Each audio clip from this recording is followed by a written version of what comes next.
Jean-François Clédel, bonjour. Bonjour. Je ne sais pas si on peut vous présenter. Vous êtes le président du MEDEF Gironde. C'est votre journée.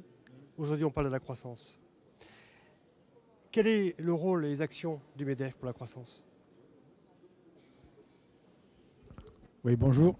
Écoutez, tout d'abord, le MEDEF, comme vous le savez, accompagne les entreprises dans leur développement, d'une façon générale, dans la défense de leurs intérêts, mais dans la défense de l'intérêt, toujours bien entendu, dans une logique de développement économique, de développement de la société. Et il nous est apparu normal de choisir la croissance comme thème cette année pour cette université des entreprises du MEDEF Gironde.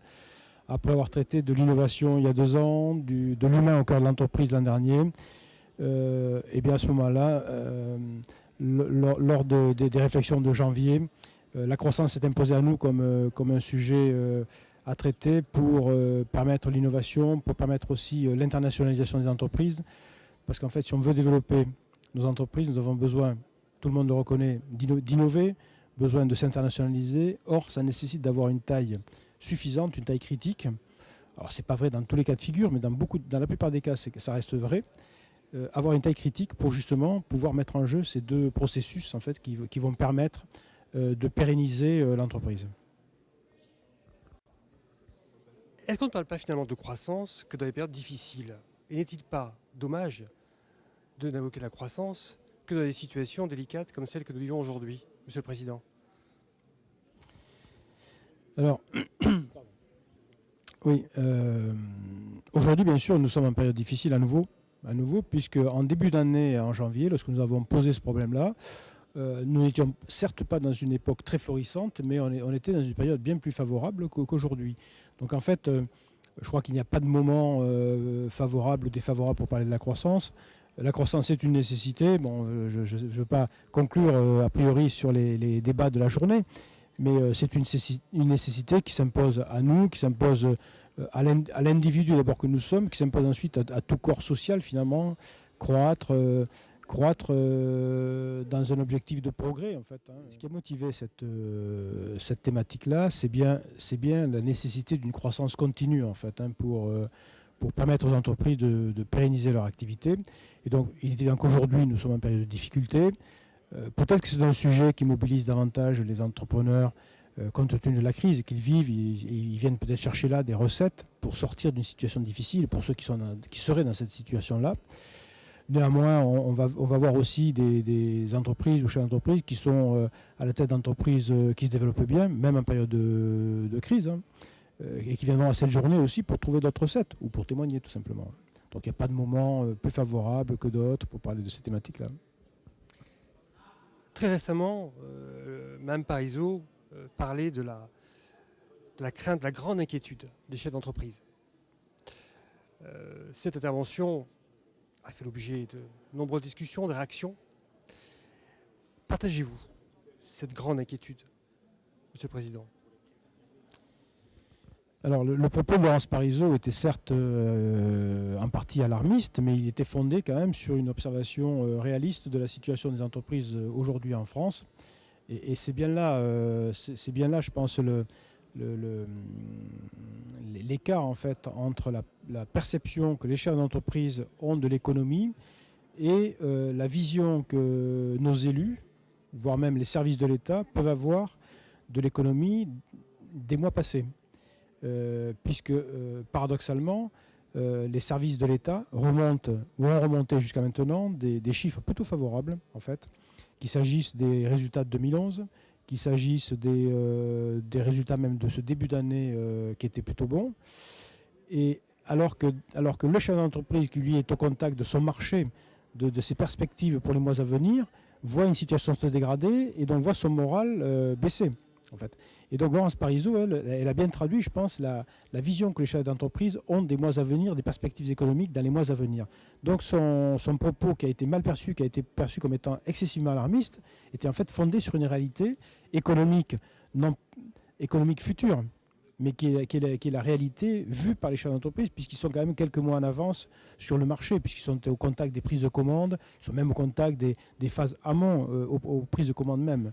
Donc ils voient que le cycle économique se dégrade et donc deviennent inquiets. Bon, cette inquiétude a été doublement renforcée par les mesures gouvernementales, le PLF, le PLFSS, qui contenaient des mesures, et qui contiennent toujours d'ailleurs encore, malgré les amendements, des mesures négatives pour l'esprit d'entreprise, en fait défavorables à l'esprit d'entreprise en France. Et donc son propos me paraissait pertinent et juste. Monsieur Clédel, vous êtes un observateur de premier plan en Gironde. Quelle est votre lecture de la situation locale actuelle, du point de vue économique bien sûr? Alors, du point de vue économique, c'est vrai que la Gironde bénéficie de quelques avantages par rapport à d'autres départements. Même si d'une façon générale, on peut dire que la situation en Gironde suit la trajectoire nationale. Il est vrai qu'en Gironde, nous bénéficions d'un secteur qui se porte très bien, qui est celui de l'aéronautique, en Gironde et en Aquitaine en général. Donc l'aéronautique aujourd'hui qui est un secteur très porteur, le vin aussi qui s'est très bien comporté. Le tourisme qui ne s'est pas trop mal comporté non plus, reste après des secteurs industriels hors aéronautique qui souffrent, comme partout ailleurs. Des secteurs du petit commerce et y compris de la grande distribution qui sont également en souffrance. Les transports souffrent également. Reste le bâtiment où là, la situation va être contrastée, bâtiment et travaux publics, la situation va être contrastée entre la petite entreprise et la grande entreprise. Pourquoi? Parce que les petites entreprises aujourd'hui sont concurrencées par les entreprises qui viennent d'Espagne et du Portugal, dans lesquelles il n'y a plus de marché du tout. Donc elles viennent prendre des parts de marché ici et concurrencer nos entreprises locales. Et par ailleurs, et en même temps, je veux dire, les travaux publics et le bâtiment bénéficient de grands projets ici en Gironde. Le plan campus, c'est quand même 40 ou 50 millions d'euros. Il y a peu de temps, on a eu l'opération Genco.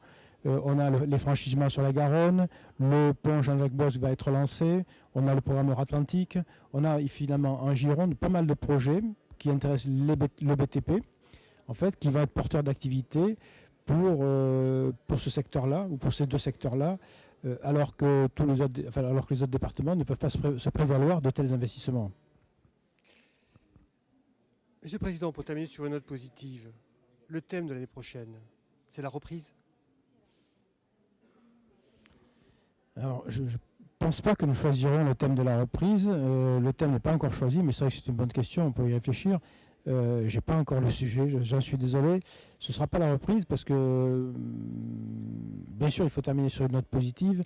Alors, je vais commencer par le négatif. Je crois que la reprise n'est pas pour l'an prochain, malheureusement.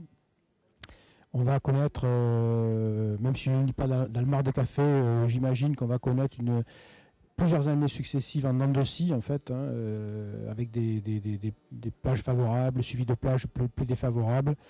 Le temps nécessaire à l'assainissement des finances publiques et à la rationalisation aussi des dépenses des collectivités, en fait, quand même. Ça va prendre un certain temps. Un intervenant évoquait tout à l'heure le chiffre de 5 ans, 5 années, peut-être un économiste évoquait le chiffre de 5 années. Ça ne me paraît pas irréaliste. Et la croissance, de toute façon, que nous avons choisi pour thème, de toute façon, est une nécessité pour sortir de cette situation.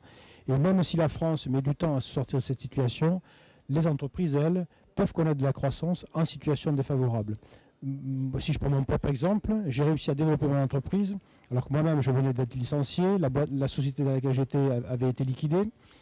J'ai pu développer l'entreprise sur un marché qui était en décroissance, en fait. Tout simplement en apportant un service différent, peut-être en ayant une volonté de s'en sortir, en mobilisant des ressources, toutes les ressources humaines de l'entreprise autour de ce projet-là. Tout le monde s'y est mis et finalement nous avons réussi à développer l'entreprise. Et je crois que la leçon qu'il faudra retenir de cette soirée, c'est que même si les vents sont contraires, même si les vents sont défavorables, et bien avec une volonté chevillée au corps du chef d'entreprise, de ses collaborateurs, avec un petit coup de pouce, si possible, de l'environnement, et là je vise par là les parlementaires, le gouvernement, s'ils pouvaient éviter de prendre des mesures trop défavorables, eh bien nous avons quand même des chances de pouvoir sortir nos entreprises et faire en sorte que certaines entreprises puissent traverser cette période en gardant une forte croissance. Monsieur le Président, vous êtes très sollicité aujourd'hui. Merci d'avoir pu nous accorder un petit peu de temps. Merci.